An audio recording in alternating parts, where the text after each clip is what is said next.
thank you all for coming this evening for the workshop. So I'll just introduce. So our workshop today will involve Gemma, and the title is Unlocking AI Potential: Build Smarter Apps with Gemma API.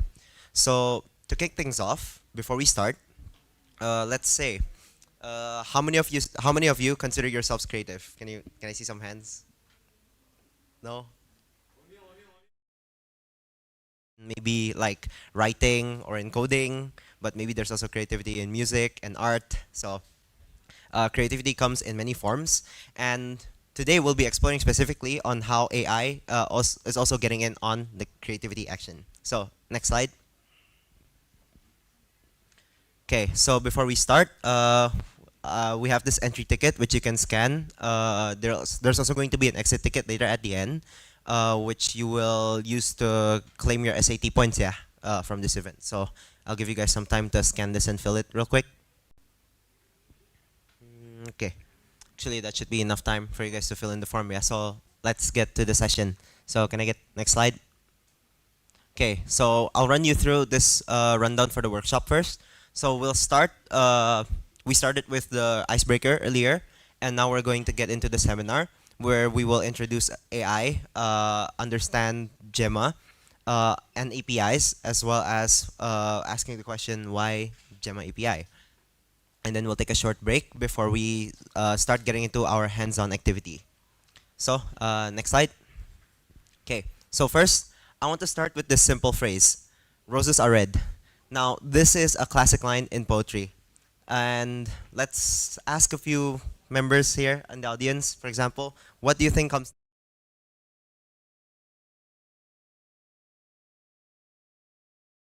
Why did you maybe say violets are blue and not like sunflowers are yellow or lavenders are purple?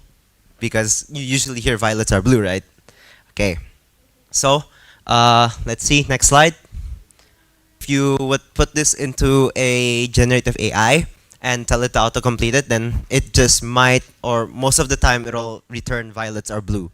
And this is because, well, this happens because of how Gen AI works, but we'll dive into that later. And we'll go to our second example. Next slide. Yes, as you have seen earlier, this is for a code. Now, this is a example using Java for code. Hi. Um, so with this, so far, we only have a for loop where we initiate an I of an integer I with the value 0.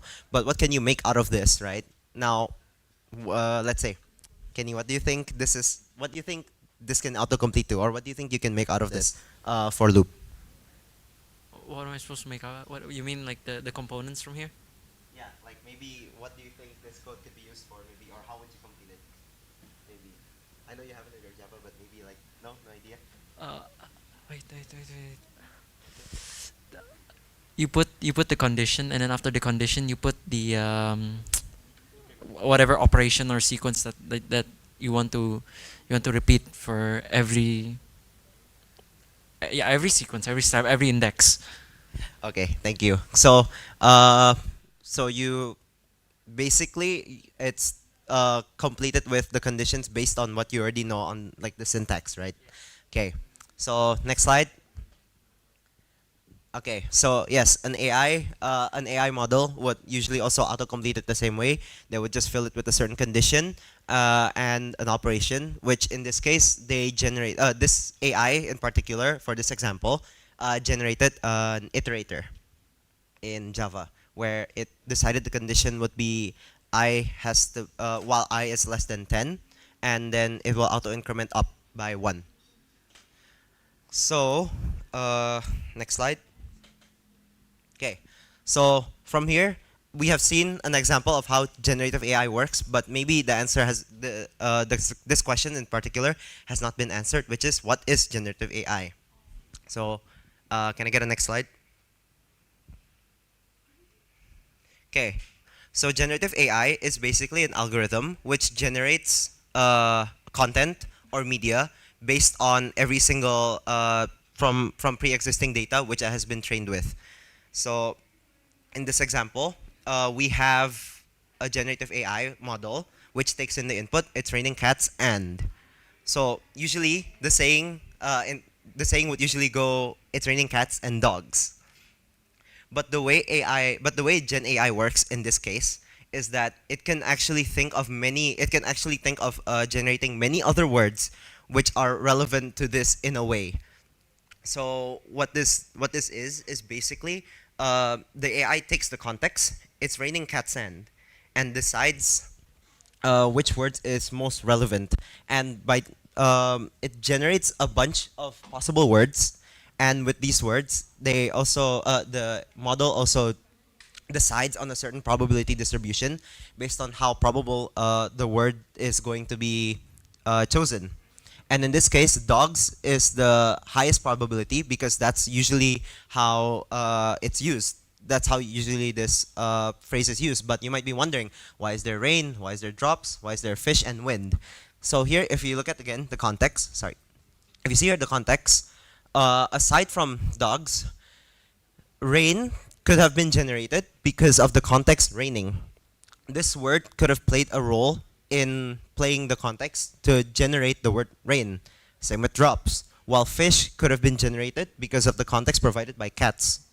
The model might be thinking it's talking about rain, or it might be talking about animals, which is why it generates fish and rain and drops. But in this case, the most probable word is dogs, and that's because these generative AI, or another word for it is large language models. These large language models are trained on a huge set of data, and a variety of them as well. So it's not only trained on like one specific field of data, it's also trained with basically a lot of media, whether it be literature, images, videos, audio, and so on. And these allow it to learn. Sorry. This allows it to learn on understanding the context of what it's given and what the next appropriate thing to generate will be. So, okay, next slide. Okay, so now we'll be discussing on why these large language models could be different compared to maybe other types of models. So the first characteristic is that large language models have emergent abilities, or in this case, they are abilities which are unique in these large language models, which are not available in smaller models. An example of this would be, for example, large language models are able to generate more than just text-based content. Like, usually you'd use, okay, so what would you usually use AI for? Let's ask you, for example. Image generator. Yes, that's a very good example. It's not only, AI doesn't only generate text-based content or code as well, but it can also generate images. For example, Google's Gemini, you can ask it to not only generate, like help you with code or writing certain things, but you can also make it generate images and videos, if you didn't know that already. So yeah, compared to smaller language models, these large language models are very versatile, and they can work in a lot of different fields, while compared to smaller language models, which tend to be specialized within a certain field only.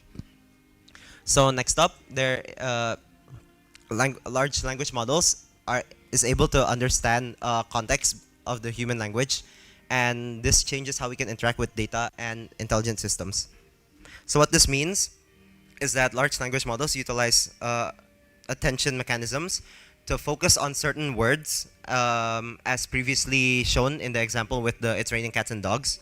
Basically, it will weigh different words based on their importance on the context.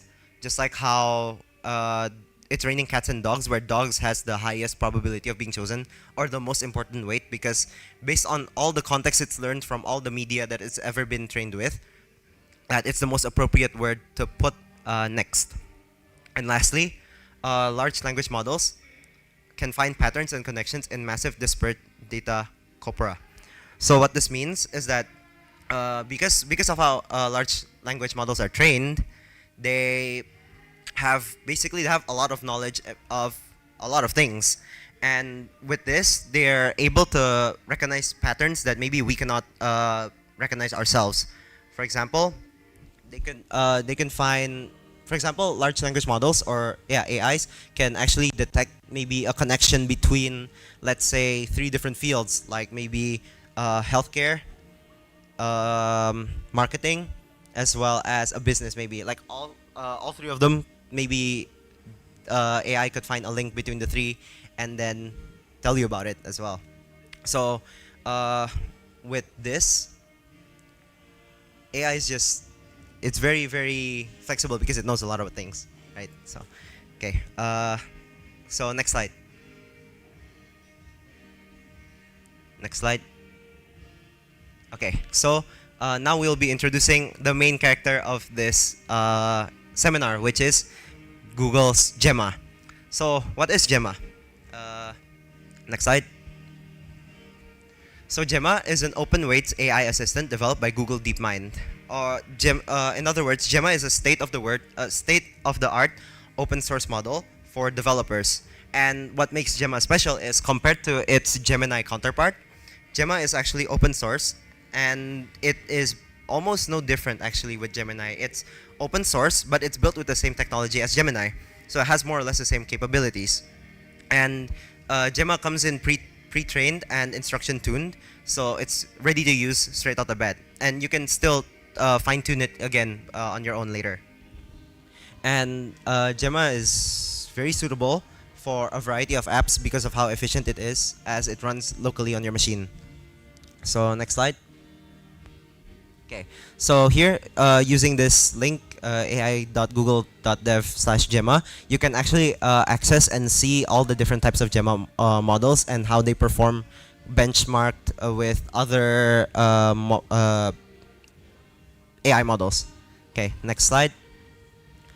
So here I'll introduce you to three of the main types of Gemma models, which are 2B, which is the most lightweight model. It has around 2 billion parameters, and it's very lightweight, which could be used for on-device deployment. So, and then there's a second one, 9B. So it has around 9 billion parameters, and it's tailor-made for deploying in entry-level GPUs. And lastly, there's a 27B model, which has 27 billion parameters, and it's the largest open model for a lot of complex tasks. Okay, next slide. Okay, so Gemma offers multimodality, and what multimodality is basically it's more or less the same like us as humans, where we can perceive more than one sense. So it can, in a sense, it could take in data like text, images, audio, and video, and then use a transformer in order to decode more comprehensive responses. So so yeah, it doesn't only take in images. You can also put in images. It doesn't only take in text. Sorry, it doesn't only take in text. You can also use images, video, and audio to further clarify what you want it to process and then return an answer for. Okay. So next slide. Okay. So Gemma also has more or less the same capabilities as any other model. Except of course it offers open source, so it's open source, so you can fine tune it yourself. Where in this case, its capabilities are text generation, question answering, and machine translation. But again, it's not limited to these, and it also has its own specialties. Next. Okay, so this next part will be presented by my friend Matthew.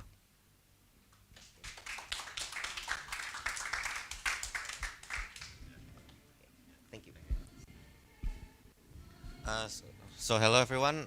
So I want to introduce myself. I'm Matthew, and I'm one of the technical developer member. So first, what is an API? Does anyone know an API is, or what is the acronym about it? You can raise your hand about it.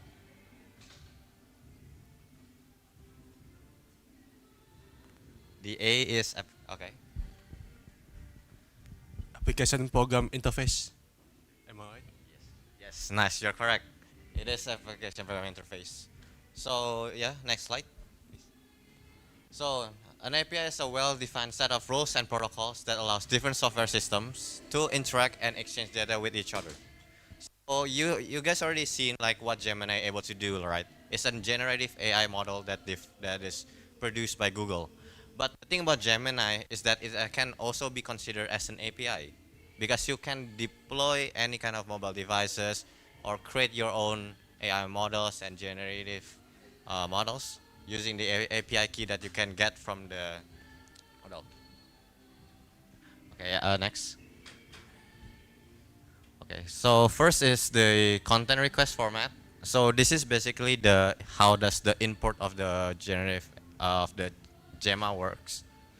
So first we have the three texts here, right? First it says contents and also the settings or the configurations. So for the users like us, we're just gonna use the content to like writing a prompt, such as the content of the role of the users and the models, and also what is the user going to write in the text part.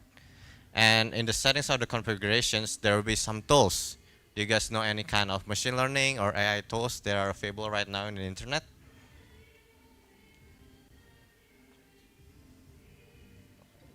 Yeah, nice.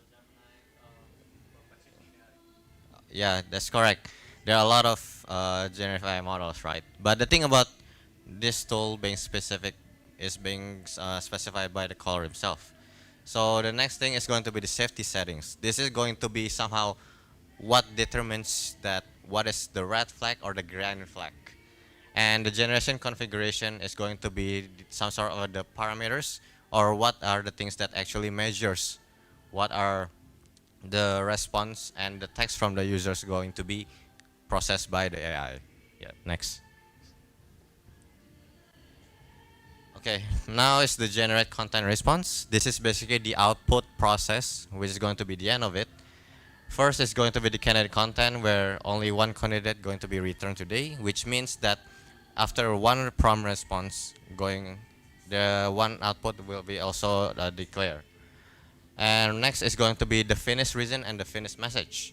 Now, the reason is going to be a bit complicated and it's not going to be very consistent, but the reason, most common reason is going to be how there will be going to be a specific text limit from the output itself.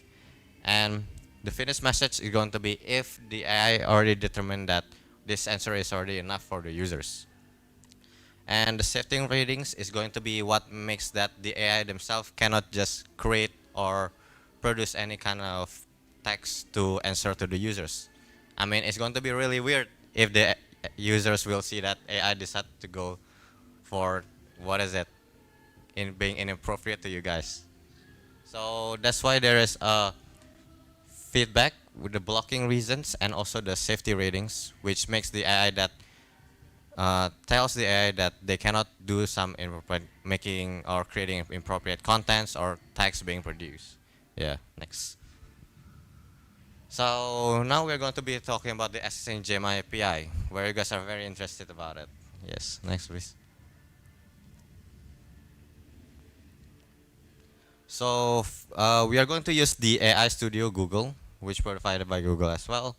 Here we have the playground for both Gemini and Gemma models. The Gemma is the ones that we are really working on it because it's very lightweight and free as well and really successful and compatible for the developers.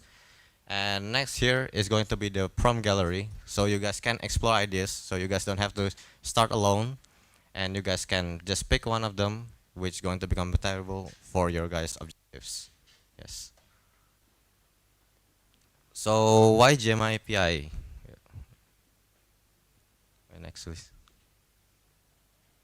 Okay, next. So there are four top reasons. First is going to be the open source, that people can use it, modify, distribute, and being innovative and collaborative with other people. And of time efficiency, where it's going to be the lightweight part of the model and going to have such optimized performance. And for the state of the art, it has such high quality results, especially for the larger models, as Gemma model has from the 2 billion parameters until around 27 billion parameters. And for the flexibility, it's going to be the customization of the 5 tuning models, where you guys can add the parameters, and or you can guys modify it, so it will suit to your guys' objectives. Yes. Next, please. Yeah. So, any questions?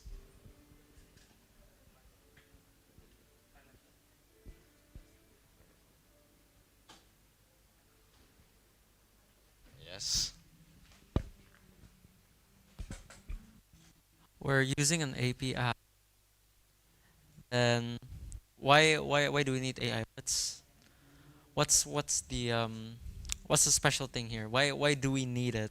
We're I feel like the focus here is right, like for example the requirements given in the WhatsApp group. They said we need to set up Flutter and whatnot.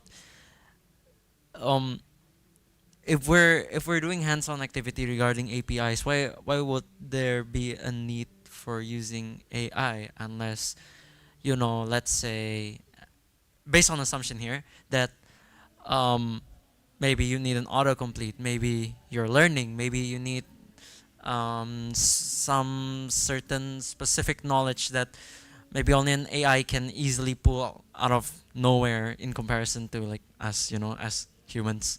Like, like the gist of it is that why do we need it? Why are we using it?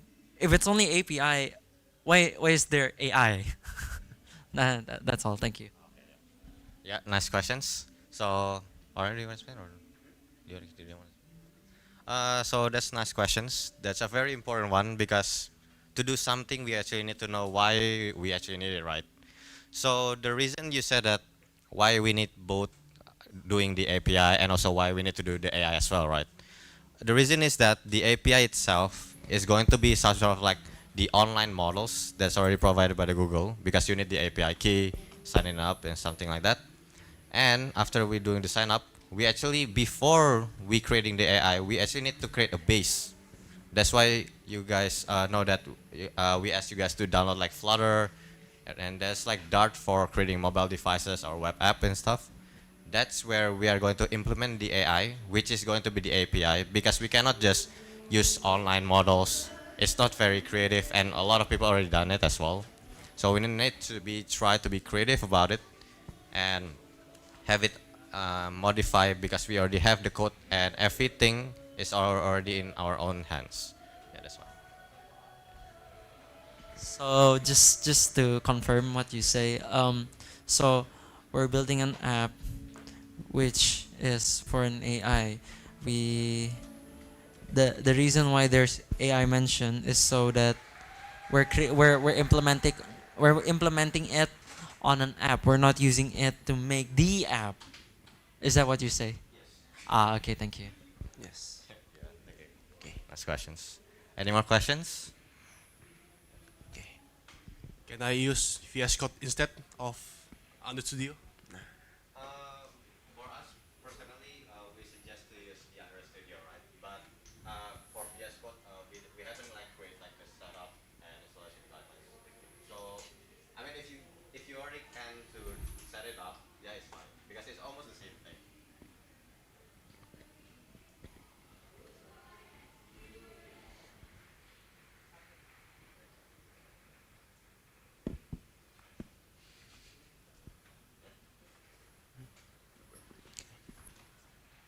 I already have an extension like this. Is it okay? Is it can do any job?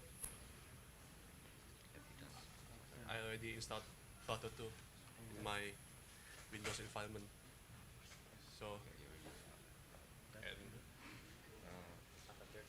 also this wait, wait.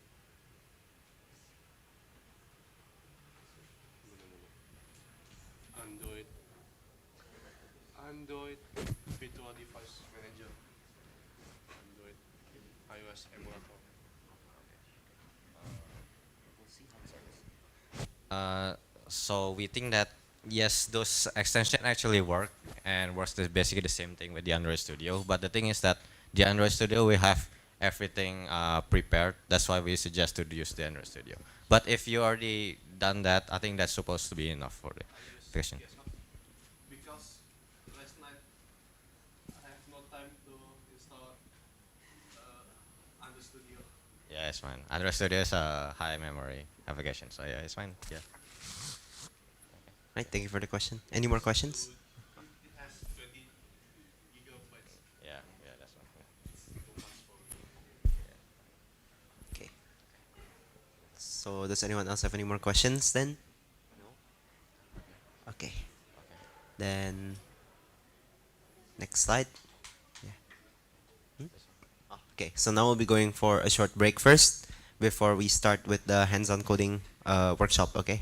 So thank you guys.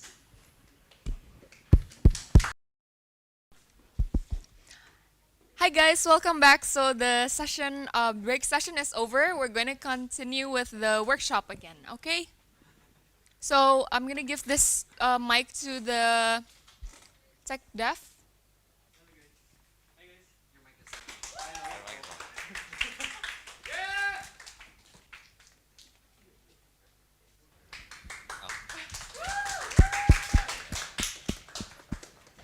So we're done the short break and we want to continue to the hands-on for the coding. Yeah, hands-on activity. I know. So yeah, so let's make it clear. So we're using Flutter here, and now we want to introduce you to the Flutter using Android Studio, and yeah, we use the architecture of front end and back end. So if you know or familiar with the front end and back end, can you raise your hand? Do you have already tried using like front end and back end architecture? Have you guys? Never? Never, haven't, or what? Huh? Why do you think I'm here? I don't know.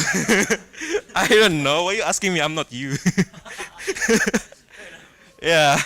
So yeah. Okay. So I will let Matthew to introduce the front end first. So yeah. So Okay, so hello again, guys.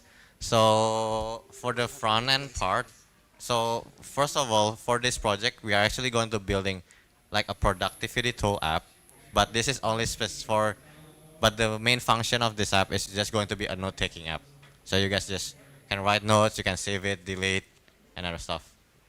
But inside of this app, there will be a chatbot in it where you guys can ask questions to them, and you guys can just copy and paste it, the response and put it in your notes. So first is this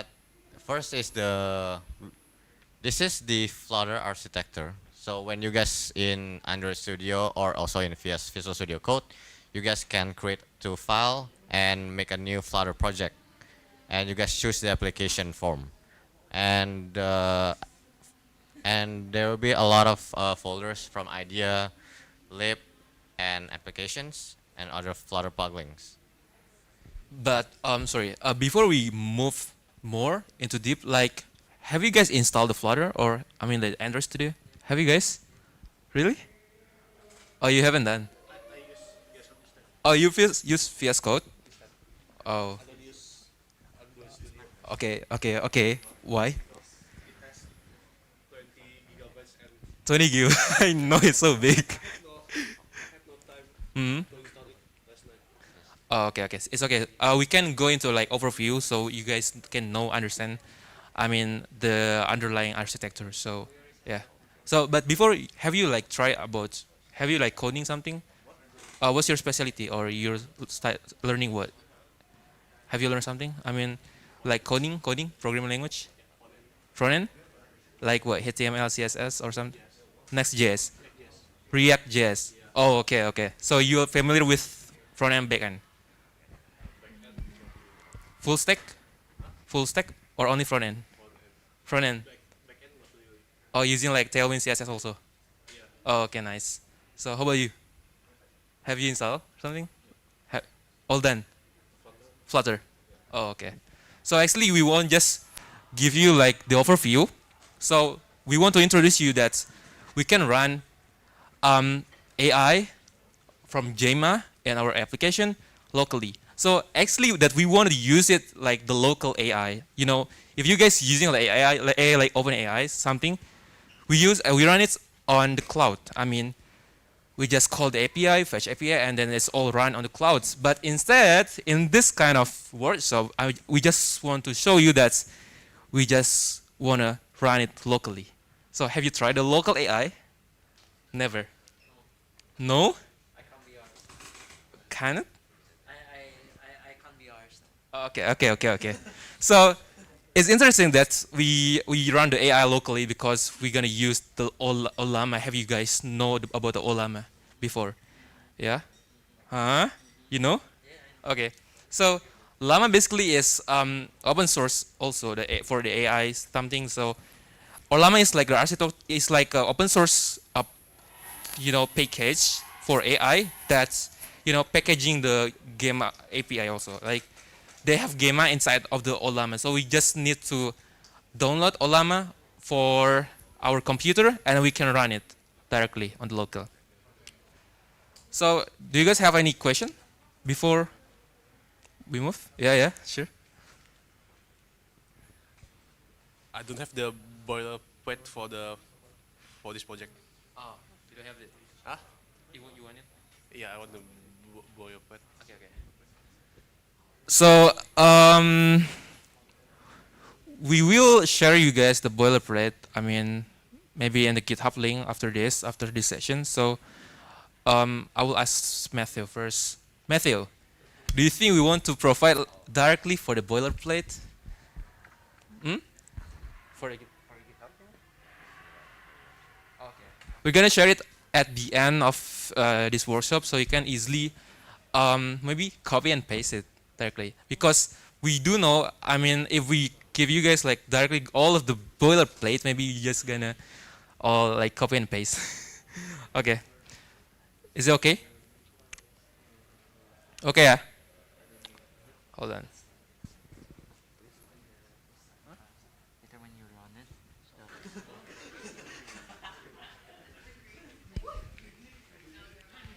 Okay, so we want to talk about the front end first. Okay. So for the front end, we have 4 files here, right? First is going to be the main file, which is going to be some sort of like the running file. Second is the home page, where, well, it's self-explanatory. That is the home page, the first page that you guys will see. And next is going to be the node editor. This is going to be where the page for the nodes where you guys can edit and modify the nodes. And the chat assistant where we actually going to put the Gemma AI model inside. Yeah. So How to create new file? Create new folder, new project. okay. So first, if you guys already opened the Android Studio, you guys can go to the file and going to press the new Flutter project. How to zoom in? I don't know. It doesn't work. Cannot.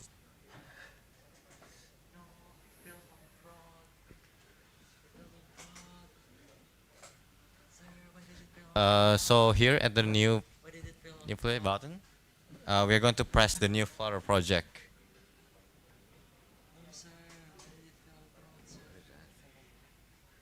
And we're going to continue. And you guys actually for the project name can press what it is, but we're just gonna go for Gemma applications.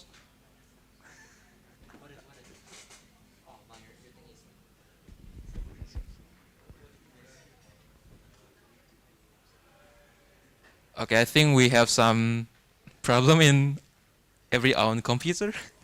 I know it's hard. Have you installed it? Yeah, I already installed it. Oh, wanna see where? Oh, main dart. Oh, no connection. Oh no. Yeah. Ganti plan dah suruh kita mulai setup dulu ya. Ya udah, ayo suruh mereka setup dulu. So let's go. We set up the project. Wait, it's running. Sorry, trust me, it works. Sorry. Okay, it works, yeah. It works, yeah. Okay, it works. Okay. So let we see the people who haven't worked. So since you guys want a boilerplate first, so we want to share the GitHub first. We want to share it. Yeah, I know. So you guys can easily to do the front end first. Okay. So wait. So I've already like sent you guys the GitHub, so you just can explore for the front end first. So here we have the front end and we have the back end. So is it clear? So the link already sent on WhatsApp group. You can access. And we have for the front end, we have where is it? Okay, in the source.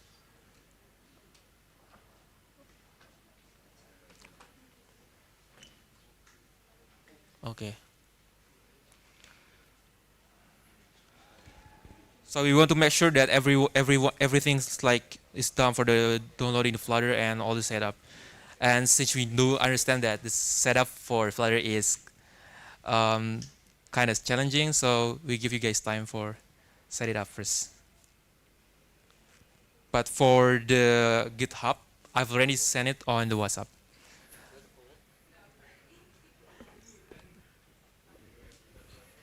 So to make it easier, you can access directly for the front end in lib. So instead to go to the front end, you just go to the lib. We have this 4 file, which is chat assistant, homepage, main, and node editor. So you just can access it using the GitHub link and just directly go to the lib. And here, you just copy and paste and make a new file for the Dart. So